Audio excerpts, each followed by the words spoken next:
Good afternoon, everybody. It's Jeff Goldberg for the Sales Pro Network. It is Monday, not Friday. It's Monday, November 20th, and this is a special bonus edition of the Sales Pro Network, and I'll explain why in a second. For those of you who don't know me, I am a sales coach and trainer. I work with both individuals and organizations internationally to help them get measurable and sustainable sales increases. And I founded the Sales Pro Network 3 years ago to elevate the profession of sales, to create a place where salespeople can hang out, talk to each other, network with each other, ask advice from each other, and get great coaching. And typically every Friday morning at 10 a.m. Eastern, I either do a live training or way more often, I do a live interview with somebody who can add value to the profession of sales. The reason we're doing this on a Monday is because I met our guest today, and I'm going to introduce him to you in just a moment, about, I think it was 2 or 3 weeks ago, and we had a one-on-one. We met at a networking meeting, and I was so impressed with him that we had a one-on-one, and I was so impressed with him after that, I said, come be a guest on my show. We started looking at dates in June, and he said, yeah, no problem. I said, you know what? I can't wait till June to have you come on this show because what you talk about is too important. So today's guest is, by the way, if you're watching us live, please say hello in the comments. If you're watching us live on Facebook, but have not connected your account to StreamYard, it's not going to say your name, so please include your name. And of course, if you have any questions for today's guest, include those. And finally, if you're watching us on the replay, please put replay in the comments. And with that, today's guest is a self-sabotage expert. When he said, I'm a self-sabotage expert, my brain immediately said, oh, you need to talk to this guy. He's the founder of Transcend Now, and he helps people go from self-sabotage to self-made success. Please welcome my new friend, and hopefully yours very soon, Dr. Philip Agrios. Good afternoon, Phil. Thank you so much, Jeff. So nice to be here. I am so excited to be on the show, and I'm honored. Thank you. Well, you're not as excited as I am to talk to you and to hear what you have to say. So could you maybe start out, Phil, with telling us a little bit about your background? What brought you up to this point? I know you have a variety of things that went on in your life. What brought you up to this point?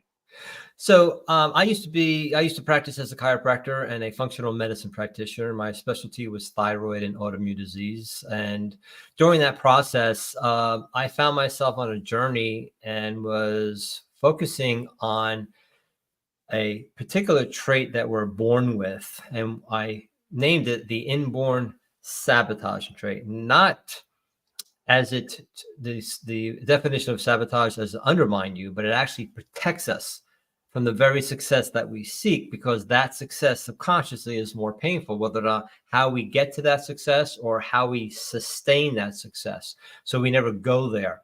So we go into our ineffective behavior. And when I first found this, I was like, this is too simple. There's no way this is what it is. And researching thousands upon thousands of people over 30 years, not only were able to prove it, found a way to switch it off instantly. And by using what we call the antidote, can switch off self-sabotage instantly, and it works 100% of the time. So that's what we do. And I started utilizing this with my sick patients. And we were seeing tremendous breakthroughs, finding out why they were consistently going back to their numbing agents, like, smoking or drinking or eating the foods that they shouldn't have not eaten. And then my business owners were making major breakthroughs that were my patients, and I never thought about using it in business. So wrote my book, started getting referrals all around the world. And about 2-3 years ago, I closed my practice, and now I do this full time.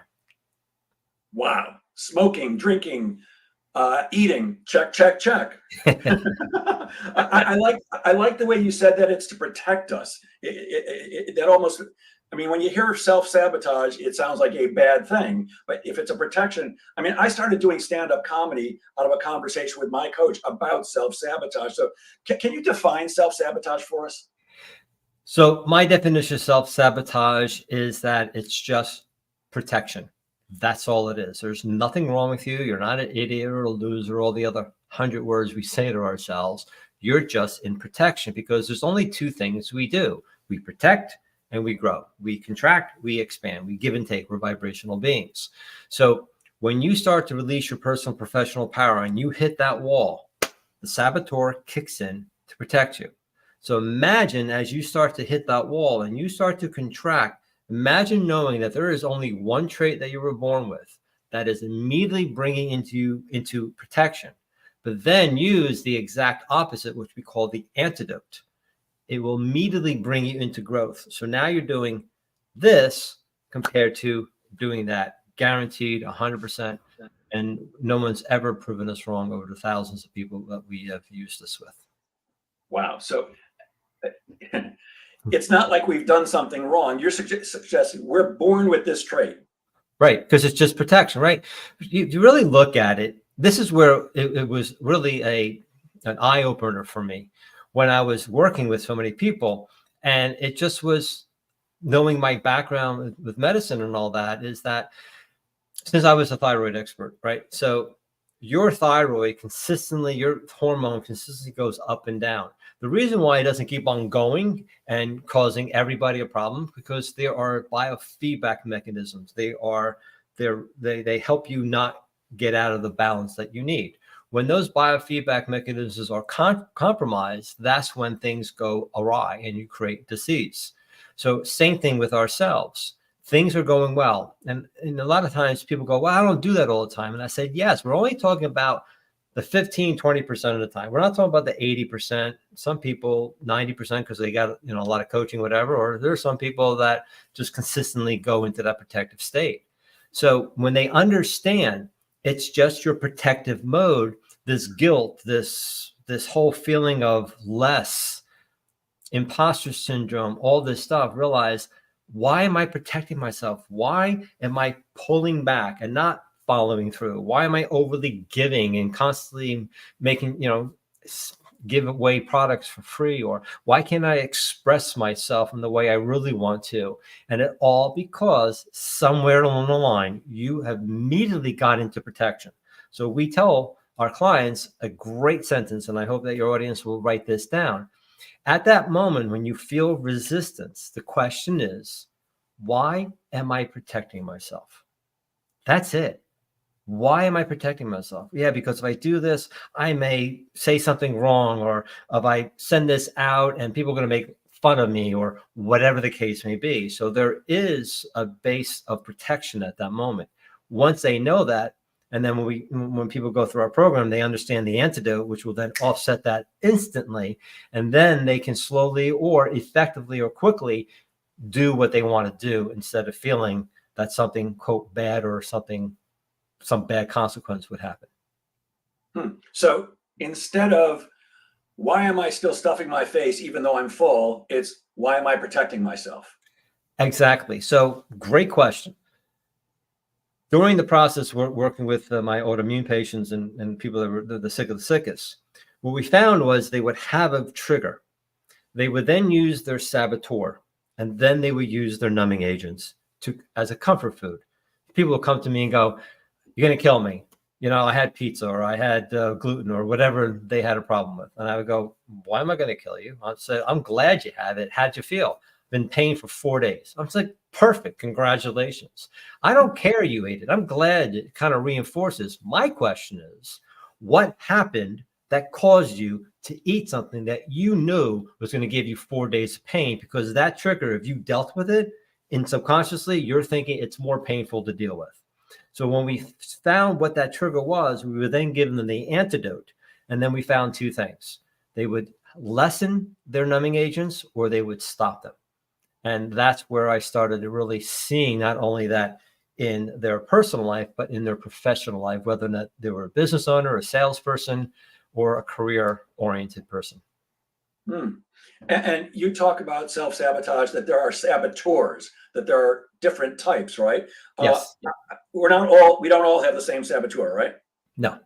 Are there an unlimited number of saboteurs, or are there 2, or are there 10? I mean, how does that work? There's actually, so before I answer that question, let me pull back a little bit.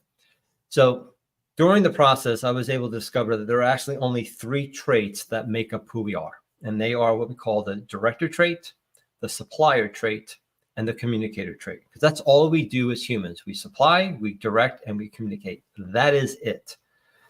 Once I understood that's what made us up, I found a sequence that when you place those particular traits in the 3 positions, they would then come up with 6 human sequences of human behavior. So I found that there's only really 6 people in the world. So in that sequence is what we call your dominant trait. That's your go-to. That's your superpower. That's what you love to do. You feel it. It works for you, but a lot of times it trips you up. And then there's a bridge trait that is between the superpower and what we call the saboteur, your inborn sabotage trait. And they work somewhat like a seesaw effect. Okay.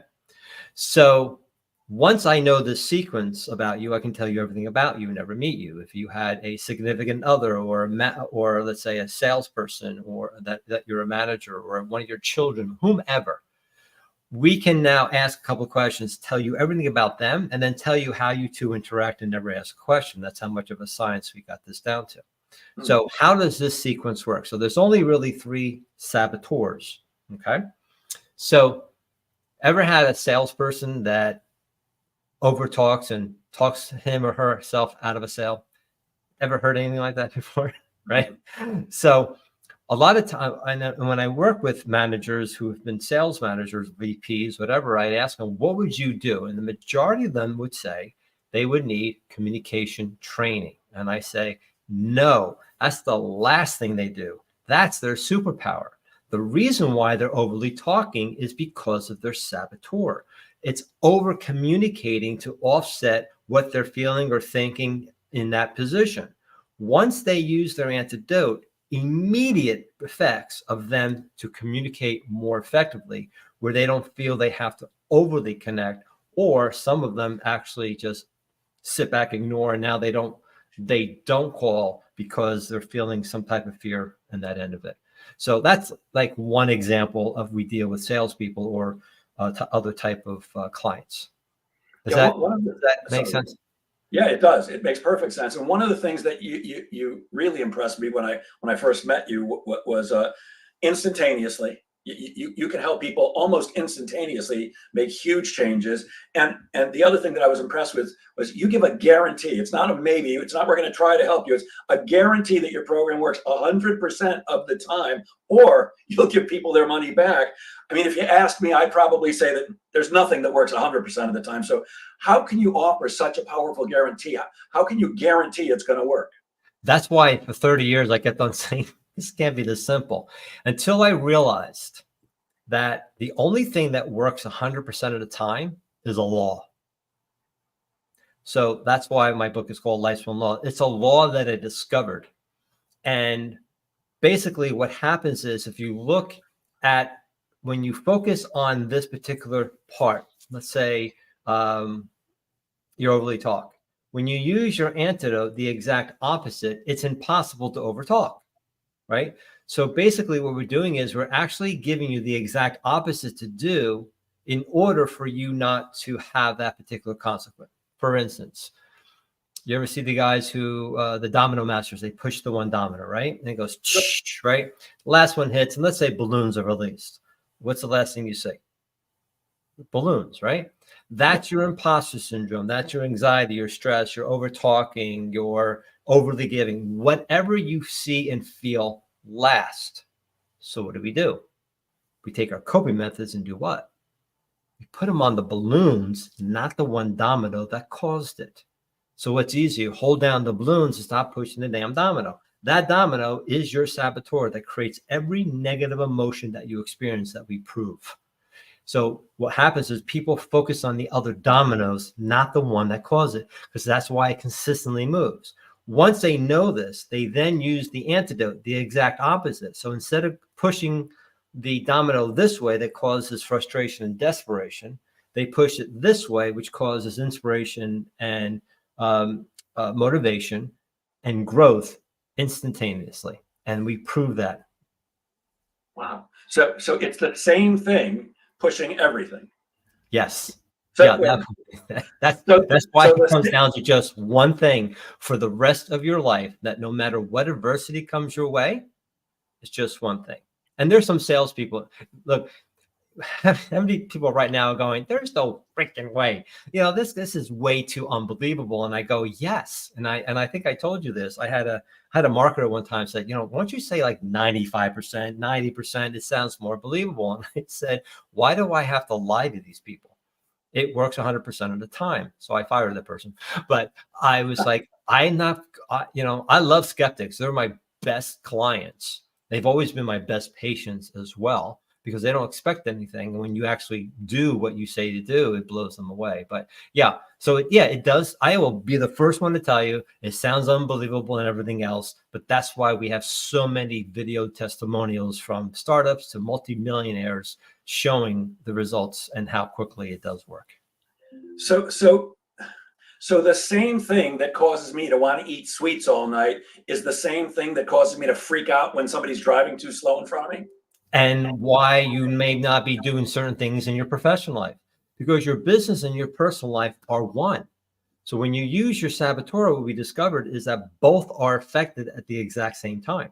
And when you use your antidote, both are affected at the exact same time. So for instance, let me give you an example. I had a manager. I was doing a workshop. So I do workshops for companies as well. So the guy comes up to me and goes, "Hey, look, my son's upstairs. He will not come downstairs and interact with the family. He's always upstairs playing video games." So since he really understood, he was really excited about what he was being taught. I said, "Look," I asked him a few questions. We ascertained his son's sequence. I told him exactly what to do. Within a week, he calls me and says, "My son's downstairs interacting with the family." And within 2 months, their relationship skyrocketed because he found out he was pushing his son back in the room. His son was a particular saboteur. He was making fun of his son because that's how he grew up. That's how it motivated him. So he was doing that, but it caused the opposite direction. Once he was using his antidote to his son's antidote, things shifted. And then he realized he was doing the same thing in his business. So he started communicating differently with his employees, with his customers, and his business grew as well. So both are affected at the same time. They may be the extreme, right? So one, let's say that the salesperson who overly talks now comes home and doesn't really interact. I've seen that. It all depends. It's still the same thing. It's just the extremes of that particular behavior. And the antidote immediately allows them to go into a more of a balance. Again, I'm doing this. I'm not doing straight ahead. It's always a sine wave, right? It's always a balance and a fluctuation. But we don't want the roller coaster type of fluctuation. We want this type of fluctuation. So I noticed on your website, you mentioned the fastest way to inoculate yourself against self-sabotage before it starts. What is that? What's the fastest way to inoculate yourself? I don't think anybody purposely wants to self-sabotage. No, they don't, but they do subconsciously because they know it's going to be uncomfortable. So if we look at it as it being your uncomfortable protective device, right? And uncomfortable can be at different degrees, right? So it doesn't matter if you're in the sabotage. The question is how long are you in it? So the analogy, I think we talked about this, was that I don't care if you go into your corner, take your pillow, suck your thumb in a fetal position on the floor. I'm good with that, right? Because that's just protection. The question is how long are you there for? So if you're in a situation and you're in a protective mode, imagine getting out of it quicker compared to now it's waiting a week, 2 weeks, or even a few days. Now you're creating this whole thing. You're not getting the thing done. You're waiting to the last minute and you finally get things done, or your stomach is killing you because you're feeling, oh, this person might be doing this, and all these other things that we do to ourselves. But immediately going, okay, why am I in protection? It's my saboteur. I understand this fully. Now I just need to do my antidote. And then two things happen. I mean, immediate, or now you know what to do, and now you're on the road to shift it out and offset some of the pain that you're experiencing. So yes, so imagine knowing, okay, I have a big project. What I'll do is I'll wait to the last minute the next day and I'll get to it, compared to, okay, I know that's going to happen, even though I think it's my best work. And we've proved that tremendously with people, that them waiting the last minute and then actually doing it was more powerful than waiting to the last minute. And then we come up and show, okay, you do this, you're planning. This is why you want to do this. You want to offset because of this, this, and this. Now they understand what they're going to do, what they've done in the past, and how to shift it in the present so their future changes. And the antidote to the saboteur is not some pie in the sky, read 75 books and go to 18 million seminars. It's a statement, right? Yes. So one of the things that was really frustrating with me was, I mean, I took the greats. I took Robbins and Rowe and Zig and, I mean, name it, had their cassette tape programs. Remember that? That's how far I'm going back. But throughout the time, always looking, reading books, trying to figure this out. And what I realized was it was great information, but it was general information. I had to figure out what I needed at that moment. Have you ever been to a webinar where you're so overwhelmed, like you don't even know which one to go with? Once I understood that I was using this stuff, and then I would actually once in a while get successful, but I couldn't sustain the success because I didn't know why I was successful in the first way. What happened? So now with myself, along with my clients, once they understand the antidote, I tell them to take their brilliance, take all the stuff they learned and place it on the antidote, not the balloons. So this way, now we give them information. We have salespeople who are great salespeople. Once in a while, they'll hit that wall they don't understand. I'm not going to come in and tell them any different technique that they know. Maybe a couple things. I discovered a 6-step blueprint of sales, right? Maybe 1 or 2 things, maybe not, right? It's just how you present it, right? The question is at that moment, when they don't close, it's their saboteur actually stopping them from closing because it's subconsciously more painful to do that. We prove it all the time, or follow up on that. Once they understand that, their closing rates go up because at that moment they'll know, why can't I go deeper with this person? I know I need to talk a little bit more, but I just don't want to, or whatever the case may be. Or the person says one thing and they're like, you know what, whatever, yeah, good, goodbye. Compared to, look, being compassionate to the person, understanding, but that saboteur is the problem. Going in with their antidote, and there's actually 3 steps I help people do before that, because you got to prepare for that. A lot of salespeople just go in, they don't prepare the thought process and their feelings and everything else in there. But once they understand that, they'll now know, wow, now I understand why certain things didn't happen in the past. Or, Jeff gave me this great technique, but I just can't use it. And a lot of times the reason why they can't, because it represents something painful to them that they don't see. It's the same actor, it's just a different costume.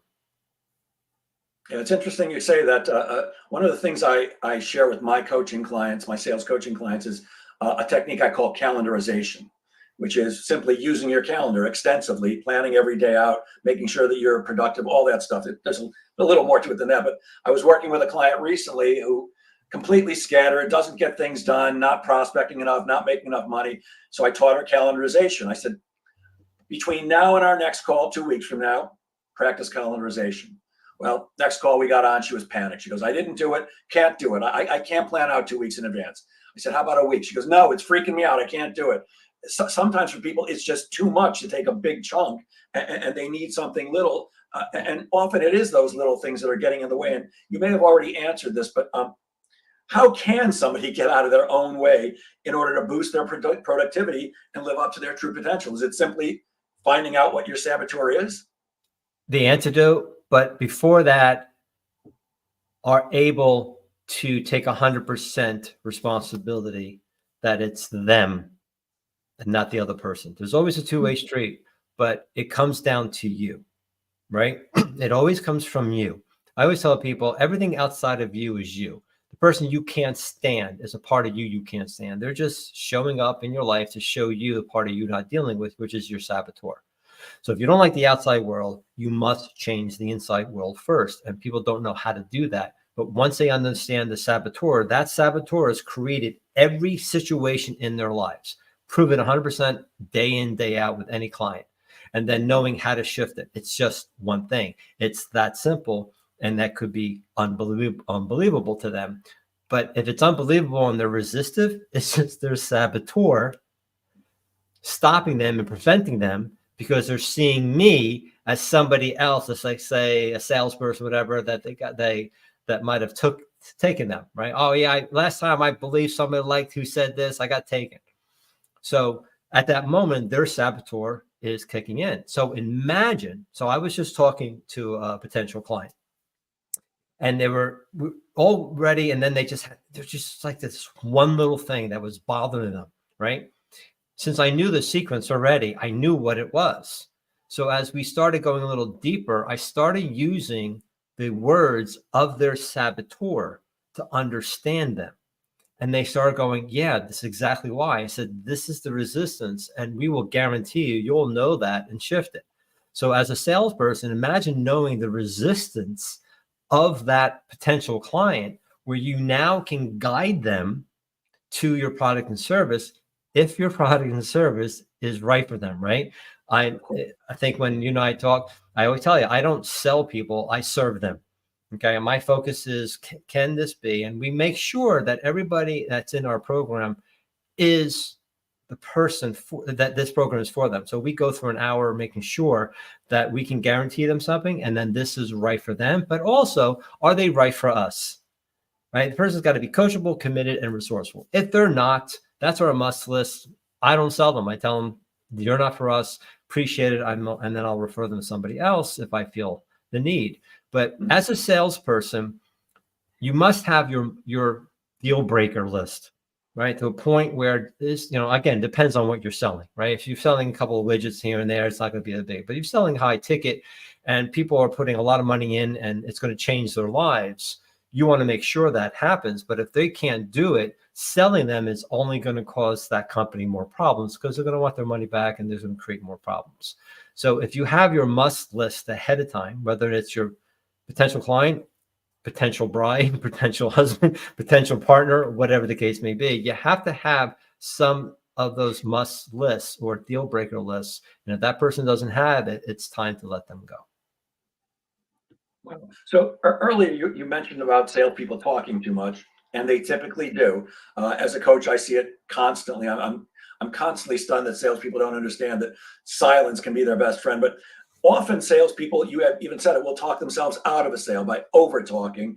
Is there a simple way for our salesperson to not go off on tangents, not talk about stuff that the prospect doesn't really care about, or giving away too much information that's unnecessary? In other words, is there a simple way to stop ourselves from talking ourselves out of a sale? Yeah, because number one, so one of the best techniques that I know that I talk to other people about is that you're going to give them their pain point, right? You're going to understand what their pain points are, right? And then what happens is, let's say the people have 3 pain points, and your program can not only deal with the 3 pain points, but also the other 1,500 that they said, and it's subconscious. Then they start rattling off everything the program can do for them, compared to going, let me pull 3 of the things out of my program to make sure to show how we can neutralize that pain. And then at the end go, and then there's so much more that you'll get, but that's what you really are needing, or whatever the wording was, right? People don't do that because of their saboteur. It depends on what that is. Whether or not you feel that it's a CEO of a big company and now you feel insecure that, oh my God, why would this person buy from me, or whatever the case may be? Or, hey, this is going to be a good sale. Boom, I just got to do this. Or this person is really skeptical, so I'm just going to throw the kitchen sink at them, which actually then causes overwhelm. And they're like, well, if I hire you, I'm going to be even more overwhelmed. So no, thank you. Or the person that overly shares. Now you give them some of their answer and they think the person they just are thinking about letting go, they're like, well, my person does that and thank you and goodbye, compared to helping to show them the difference. It always comes down to what that saboteur is and why, whether or not they're overly communicating or they don't communicate enough in a particular area. Does that resonate? Does that answer your question? And I think the important piece here is that you help people not only understand their own saboteur, but in the working with you, you help people understand, well, you said there's only 3 saboteurs. And so if I'm a salesperson and I understand what my prospect saboteur is, I can help them come to a decision that's right for them. Yeah. In a way that's genuine, I would say, and not manipulative. Absolutely. A lot of the systems I've seen, they seem kind of manipulative, and I'm not about that at all. I believe very straightforward. I think we're in complete agreement here. Absolutely. When it comes to over talking, salespeople often they'll just tell everything about everything because they haven't asked the right questions. They don't know what's important to the prospect, so they're just sharing like vomiting up information. I say the same thing. You're vomiting all over the people. Yeah, the best salespeople are the ones that speak the least. I mean, look, I'm a guy who loves the sound of his own voice, but when I'm selling, I'm listening most of the time. I was taught 90% of the people, the 90% of the time, they should be talking, not you, right? And when you want to talk, the question at that moment, why do you want to interrupt this person? And it comes down to your saboteur. I know it sounds like it's always a saboteur. It is. How do I know this? Because I said 30 years I've been focusing on and helping people. And the people that I know for 30 years that I've been focusing on, whether it's relatives, friends, or whatever, they'll come to me and go, I'm having a difficulty time. And I'll go, okay, what is it? Boom. And I go, it's your saboteur. And they're like, oh yeah. I said, it always comes down, whether or not it's 30 years from now, whatever. So that's why we knew it consistently worked. It's always this one thing. But yes, I love the word genuine, right? I have been on my group coaching and talking to people about this. And I said, has anybody ever felt, okay, the screen here, I'm usually over here. Has anybody ever felt, raise your hand, that I sold them? No one ever said I sold them. I said, because I'm not selling you, I'm serving you. I want to make sure this is right for you. So you have to be genuine, even though I know their resistance. And I talked to them about it. I just had somebody here. He's going to get back to me Wednesday. He's still not, even though he's 100%, he's just, I said, basically, he's not trusting that, and that's okay. And it's your saboteur stopping you from doing that. And if you're not ready yet, that's fine. Call 6 months from now or maybe later. That's fine. But we actually, in our course, teach people to ask the few questions to ascertain the person's sequence during the sales call. Wow. Now they know everything about that person and why they're going to do what they do. Now, I can sell this pen and I can show you how to write a beautiful poem. And then you can take this and poke somebody's eye out of it. I can't, right? So yes, can they use it to manipulate? Yeah, but to me, it's always on a subconscious level. It's going to come back to them and everything. I've seen that, right? So yes, it's genuine to the person who uses it. And that's why we only make sure that we have genuine people take our course, not somebody in that's trying to just make a buck and do that. Makes sense. I'm constantly stunned when I see salespeople. I will go out on sales calls with coaching clients and observe them. I don't get involved in the sale. I'm just watching and listening. If a prospect turns to me and goes, well, what do you think, Jeff? I would turn to you if you're the salesperson I was coaching. Well, what do you think, Phil? Because I'm not there to close the deal for them. I'm there to watch them and observe so I can share afterwards. And something you said just struck me. They'll ask a question. The prospect is answering the question and they interrupt the prospect, which, first of all, it's rude. Nobody likes to be interrupted. And second of all, the prospect might have been just about to tell you exactly what you needed to know in order to help them choose to do business with you, or I like the way you said it, serve them. So it's I can't tell you how many times I've been in a sales call where my mind is going, shut up, you got them. They're ready to buy. Just stop talking. Right. By the way, we have a question. First of all, Shane Coleman. Hey, Shane. She says she loves parts work. Let's see, Michael North, one of my favorite recruiters in the world, an excellent recruiter of salespeople and sales managers, says, wow, very eye-opening, Dr. Philip and Jeff Goldberg. How do you pinpoint the core pain causing that saboteur? The core pain of themselves or the core pain of the prospect? Well, Michael, if you will add that into the chat, I will let Dr. Phil know. But I think Dr. Phil, he's talking about the pain of the prospect. Oh, okay. So so that's just step 4 of the. So it's basically coming up. I always tell people to come in like a doctor. Right? Oh, him. Okay. So yeah. So basically, during our program, is that you take a 9-question quiz, and that quiz will give us your sequence. And then what happens during the process, you start to see what the saboteur is and the start of the agreement. And then we just give you one thing to do that the first week. You go about and do that 1 week, and then you start seeing the transformation happen by just understanding your saboteur and your antidote. So that's how we find it through a quiz. How I find it, I can ask a couple of questions to somebody, ascertain them within a minute or so. Very rarely it takes about 5 minutes of somebody, but they're like really resistant, or, they're seeing things too much. But 99.9% of the time, by asking a couple of questions or just observing somebody, I can understand who they are. And a lot of people go, "Are you observing?" I don't even do that. When I meet somebody, I don't go into this at all. I just let that go, unless for some reason they need it or whatever the case may be, and there's a conflict. Then I'll figure out what they are, so I can neutralize the conflict pretty quickly.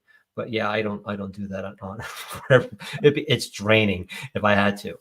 But for your own self, that's where you find it. And then once you have that, that's why you have 2 weeks.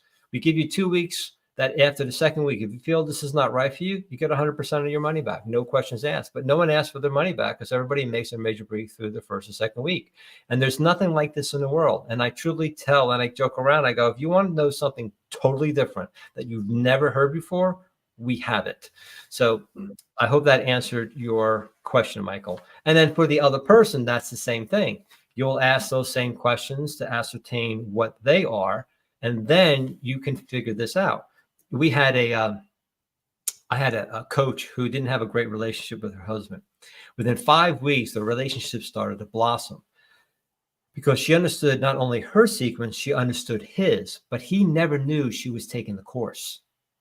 Because what I do is, when we ascertain it, we tell the person, do this, this, and this. I've had salespeople say, this person, I got a call for them this week, and I don't know, this and this. And I say, okay, what do you think this person is? We ascertain it. I tell them exactly what to do. Comes back to ways: one, they closed them, or they really understood how they actually could have created a different relationship with that client, and then they move forward from there. Michael says, thank you, Dr. Phillip. He appreciates the answer. And am I correct, Dr. Phil, that, by the way, every time I call you Dr. Phil, of course, I see the other Dr. Phil in my head. I'm not conflating the two. Well, you can call me Phil. No formality needed. So am I also correct that this would be really helpful in parents' interactions with their children and vice versa? Yeah, absolutely. I've had people who've had 1, 2, 6 children. And I said, imagine knowing each one of them differently, why you go and how to deal with that in a different way. So I had a call one time. I met somebody at a networking in San Diego, and we were talking about, he was having some marital problems. So I didn't hear from him in about a month. He calls me up and says, "Hey, I'm calling the lawyer tomorrow. What can you do?" It's like, what? So I said, get your wife on. Let's make sure too, you can't stand each other, or are you just protecting yourself from each other and you still do love each other? So that was the case. And they also had a couple of children, which added to the problem.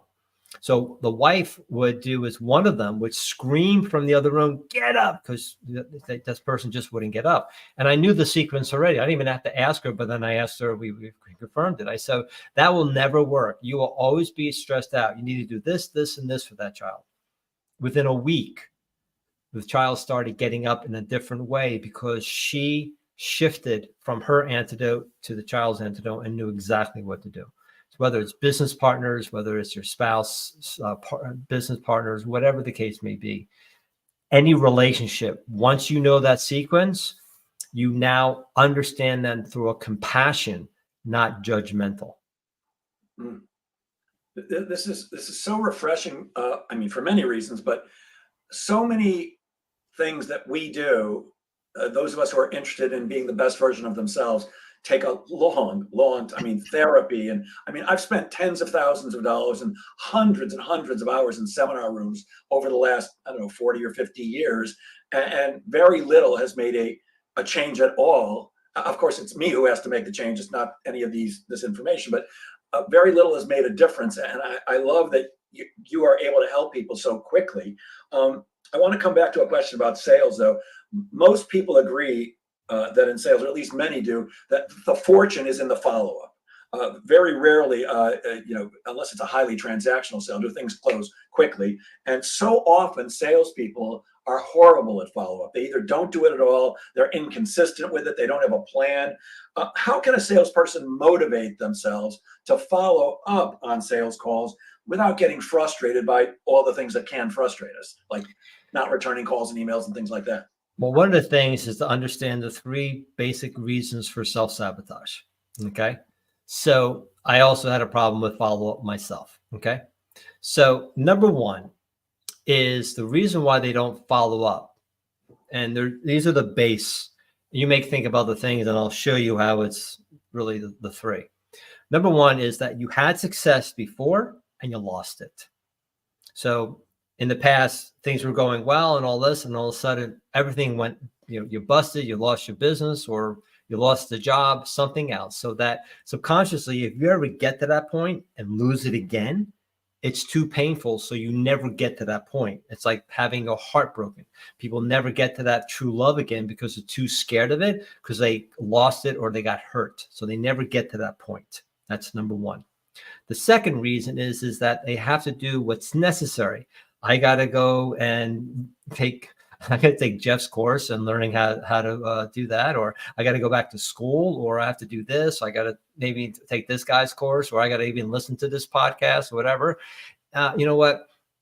There's a new episode of Yellowstone. I'm going to go and watch it. I'm going to binge watch it after this. Then I'll do it. It's not going to happen, okay? Because it's too painful to do what's necessary to get up there. The third one is that double your success, double to quadruple your pain. That if you got successful, have you ever had a really successful month and then the next month horrible? The reason is because, excuse me, you had that success, but you couldn't maintain the calls. You couldn't follow through. You couldn't do all this stuff because you got overwhelmed.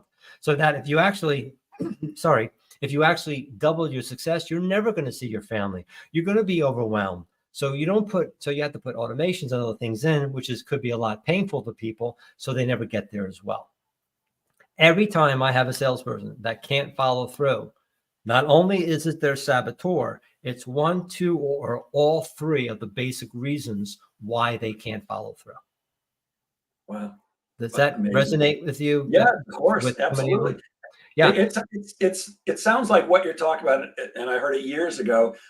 Tony Robbins calls it the success thermostat. It's just like a thermostat in the house. When the heat gets to a certain level, the air conditioning kicks in, or vice versa. And he said that when you get to a certain level of success, that thermostat kicks in to protect you from whatever it is you're worried about, because you can't be too successful because of all the terrible things that might happen. Right. And that's the saboteur. That's what I was able to discover. See, and I'm glad you brought that up, because I wanted to say this. When I was taking all these guys, right, and I wasn't being successful or getting frustrated, or and I couldn't sustain it. What I realized, remember the 3 traits in the sequence, right? I was taking all that information, I was putting it on the dominant and the mediator traits, not the antidote. So it wasn't really, because it was what I was seeing. And that's what a lot of psychologists or coaches do. They see what I'm projecting, but it's not the saboteur. It's the majority of times what I'm projecting as my superpower or my bridge. So what happened was, then, like a blind squirrel that finds a nut once in a while, right? It would hit my antidote, and then I would be successful. And like I said before, I didn't know why it was. So it's not only why can't I get these sales, it's how can I understand why I got the ones I did? So let's repeat that success compared to just always kind of focusing on the problem. Let's figure out why you did it. And it comes down to the antidote. So you consistently repeat it so you can move up and evolve as a salesperson, a human being, or whatever role you want. So when you know what your saboteur is and you know what the antidote is, you can achieve success not by accident, but on purpose and consistently. Yes. And that's why for 30 years, I kept on going, it can't be this freaking simple. Because my reputation is really important to me. And I wanted to make sure this was what I found. And this is what I found. And this is how you avoid what I call the ups and downs in selling. And you mentioned it a little while ago, good week followed by a bad week, good month followed by a bad month, good quarter followed by a bad quarter. Because to me, nobody comes to me for my good looks. They come to me because they want to increase sales. And Nobody's looking for, oh, Jeff, if you could just boost sales for a month, we'd be really happy. Everybody wants consistent success. Yeah. And that, see, again, another thing I'm thinking, people think that, okay, I'm going to, and before they talk to me is that, all right, I'm going to eliminate this saboteur. And I go, you're never going to eliminate your saboteur. It's there to evolve you. It brings adversity in, it brings the challenges in order for you to evolve, but it has that biofeedback to make sure you don't get hurt or whatever the thought, mentally, spiritually, and or physically. Okay. So for the rest of your life, you will always have this back and forth issue.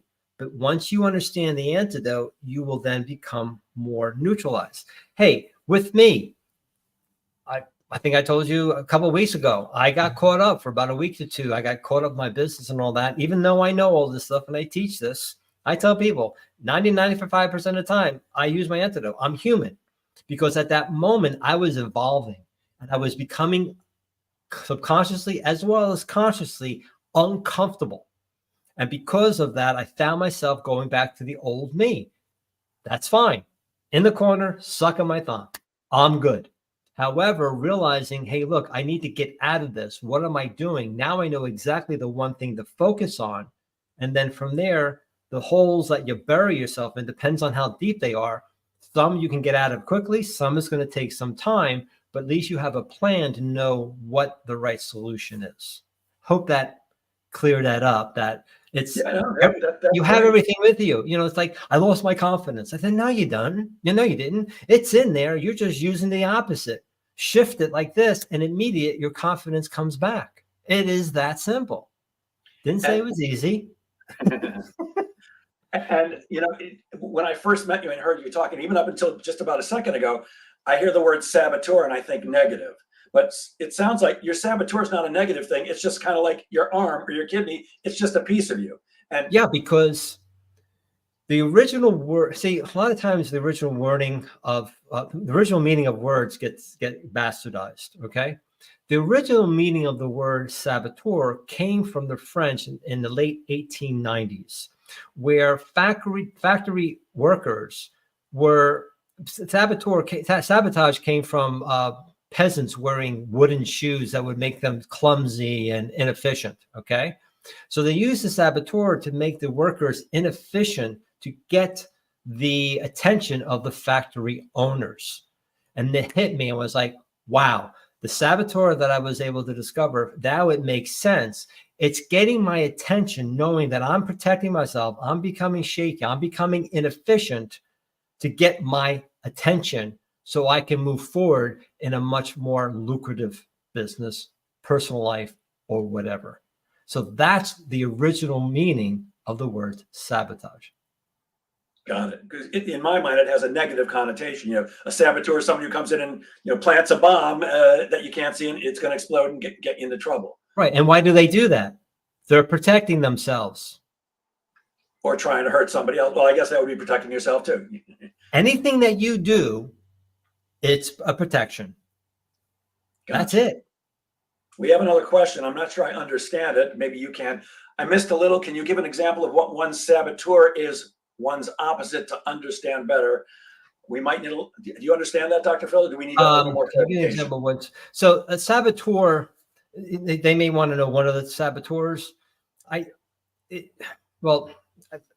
Let's see if that's what they're saying. But there are 3 saboteurs. So can you give an example? One saboteur is one's opposite to understand better. So I'm not sure I understand the opposite part, but okay. Yeah, the opposite part. Yeah, maybe if you want to take your time, we can talk and rewrite that. I want to make sure I give you the proper answer. Whoever that was, please put a little bit more into the chat, and I'm going to ask. We're running out of time. I can't believe it. I've got 75 more questions, but here's there are 1 or 2 things I want to definitely get to. We often constrain ourselves because of popular belief about here's how things are.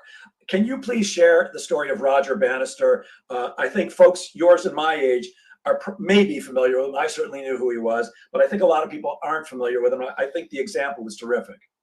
I don't know who. I'm too young to know who this guy is. So Sir Roger Bannister, as everybody knows him as, right? He broke the 4-minute mile, right? How he did that? He did it really 3 ways. He achieved the speed through scientific methods. Okay, so he actually wanted to know what a law was, how to actually, instead of just going, oh, I think it sounds that, what was the exact same thing. He thoroughly researched the running methods, what the mechanics of running. And then he had help. His 2 friends would then run with him to maintain the speed that he had to maintain. So his physical and his mind knew what that, and they pushed him into that area. So in that end of it, if you understand your saboteur, the mechanics, and to me, it's a scientific thing of this is what happens every time, and you know what that is, and then knowing the antidote, along with everything else that we give you to reinforce both, then you can start making and break your own 4-minute barrier, depending on if it's in personal or your professional life. Yeah, I think the key point I wanted to make here was prior to Roger Bannister being the first human to run faster than 4 minutes in a mile, it was believed to be impossible, physically impossible. It could not be done. And nobody really tried because, well, you can't do it. Why bother? Right. Absolutely. And isn't that how we operate as human beings a lot of the time? It's impossible. Why bother? I mean, almost every breakthrough somebody saw that it's impossible. Oh yeah, well, just get this. Yeah. You should. Yeah, I can tell you about me as I was discovering all this stuff, how I've lost friends and think that I was out of my freaking mind. But in that aspect of it is that's why you want a mentor. You want a mentor who's been there. Mentor will take 10 years off your learning. So if you want to learn sales, then you go talk to Jeff, right? Yeah, but it's going to cost, who cares? It's going to cost you more money not doing this. Trust me. Look, man, I'm 62. I can go back, and where I should have gotten a mentor, I would have saved myself hundreds of thousands of dollars, but I had to do it on my own because that was my own saboteur and my ego and my, what do you call it? My superpower. So yes. So that's what really is find somebody who's done what you want and then do exactly what they say. I think Tony Robbins says the same thing. I think I forget. Learned so much from so many people. I forget who said what. No, it's definitely Tony who said, it's one of his tenets about NLP, find somebody who does what you want to do the exact same thing. You want to be successful in real estate, go find somebody who's successful in real estate, do the exact same things. You too will be successful. In fact, I remember to this day, and I've been following Tony for years and years. He worked with I believe it was the U.S. Army sharpshooters. Right. The best shooters in the Army, and he made them better by finding out what the best people in the world did that were even better than them and taking back those same techniques. So yeah, the old saying, success leaves clues. Right.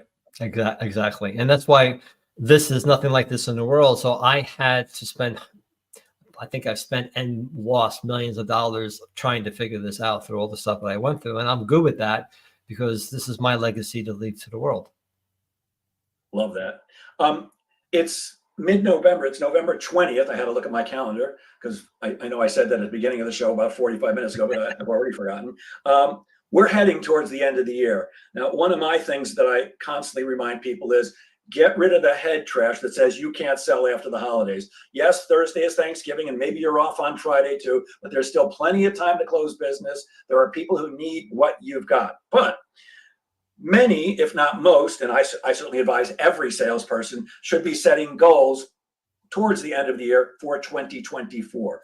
What tips do you have for salespeople or anyone who want to create effective habits and quickly reach their goals in 2024? Number one, what I do is that stop focusing on the beginning of the year type of thing. First of all, you should be focusing on quarter goals, right? So October, you should have already determined whether or not what January and that quarter should look like, whether or not it's beginning of the year, mid-year, or whatever. 2, everybody has their down months, right? If you know the down months, don't sit back and go, well, it's always a down month. The question is what can I do differently? That's something that no one else does. Go out and ask your some of the customers, why don't you buy here and here, and find out, and what can you offer them that's different that can help increase the sales. Number 3 is, oh my God, I lost my train of thought. While you're thinking of that, go ahead. Yeah, the other thing is that I remember when I was doing functional medicine, I got to take people off of what? Sugar and all the crap that they gave that was causing them pain. Did you think I sold anybody at the end of December? Yeah. You know why? Because I said to them, how was your last Christmas? Oh my God, I had pain. I couldn't work. I couldn't part. I was sleeping all the time. And I said, so you're telling me the pain of giving those up is more painful than not seeing your family, right? So you have to shift their pain, that not seeing their family is more painful than doing the program. And once they realized that, I said, do you want to have a good Christmas? Because you're focusing on the food. Once we did that, people would then start the program during the Christmas holidays and see the results, because I knew the results. And I would give them extra accountability, extra phone calls, and make sure they would do that, and we would sell that.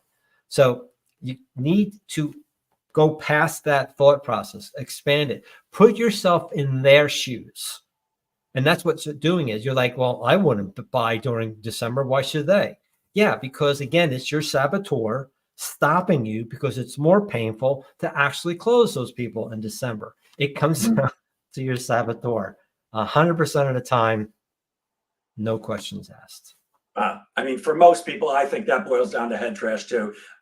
Look, I live in the real world, and if you're selling snow removal services in July in New York, you're probably not going to sell very much of that. There are some seasonal things, but for most people, I mean, I'll give you an example, Doc. In April, late March, early April, I usually get calls from people kind of panic. Jeff, what am I going to do? Summer's coming. Everybody knows you can't sell during the summer. And I always ask them the same question. I know the answer to it, but I want to hear it from them. Why can't you sell during the summer? And you probably know the answer they give me. Everyone's on vacation. No, they're not. They're not. Nobody's on vacation for the whole summer. Nobody. The people that you know are on vacation. Maybe I need a better class of friends, because nobody goes on vacation all summer. And look, is it a little harder to reach people on a Friday afternoon in the summer? It might be, but make a couple extra calls. It's just head trash for the most part. Yeah, and if I may. Sure. Third, we all talk about mindset. A third of the population needs mindset. The other two do not. They need something else to bend on their saboteur. That's why for those 2/3, mindset doesn't work. Do they need it later? Absolutely, but they don't need it first. So I just thought I'd throw that at you. But did someone have a? Somebody said, bravo, Dr. Phillip. Mentors and coaches are so important to professional growth that I wish I took the plunge 10 years or more ago. Game changer. Absolutely 100%. And then don't, I forget, I didn't see his name or her name. Don't break the 11th commandment. Thou shalt not should on thyself, right? No more should I should have done this. I should have done this. It's here. You did that for a reason. Find the benefit out of that and then use it for your advantage. We should all over ourselves, don't we? Yes. Doc, I'm sharing my screen. It doesn't show your contact information. I am sharing your website. Could you tell people how to reach you if they're interested in talking to you more about this or finding out about your programs? Yeah, they can go to my website, or they can go right to a video they want to talk. We're offering a free 20-minute conversation to determine if this is a candidate for them. So they can go to transcendnowmasterclass.com. That's transcendnowmasterclass.com. Or our website is transcendnow.biz. So the .biz and .com are low. So if you just want to go right to that 12-minute video, or I think it's less now, I don't know. And if you want a discovery call with us, and again, we're not here to sell you. I'm dead serious. We're just here having a conversation, no pressure.